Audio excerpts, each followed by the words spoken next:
যেটা করেন ওটা হালাল, মোল্লা যেটা করেন ওটা হালাল, আর মোল্লার বাইরে যেটা করেন ওটা হারাম। ডাক্তার জাকির নায়েক সাহেব কোট প্যান্ট টাই পরেন, ওটা ইহুদি নাসারার পোশাক। মুফতি সাহেব ফতুয়া ঝাড়ছেন আর বলছেন ডাক্তার জাকির নায়েক থেকে সাবধান। ওই মুফতি সাহেবের মসজিদের সভাপতি কোট প্যান্ট টাই পরেন, কোনদিন মুফতি সাহেব বলেননি যে আপনি ইহুদি নাসারার পোশাক পরেছেন, আপনি ইহুদিদের দালাল, আপনি মসজিদের সভাপতি থাকতে পারবেন না।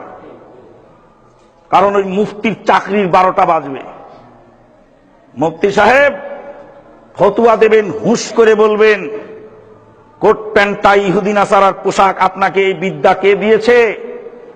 কোট প্যান্ট টাই যদি ইহুদিদের পোশাক হয়, আপনার বিদ্যা যদি সঠিক হয়, তো পাগড়ি তো শিখদের পোশাক, শিখেরা পরে, আপনি পরেন কেন? টুপি তো জওহরলাল নেহেরু পরেছিল, আপনি পরেন কেন? টুপি তো গান্ধী পরেছিল, গান্ধীর পোশাক, আপনি পরেন কেন?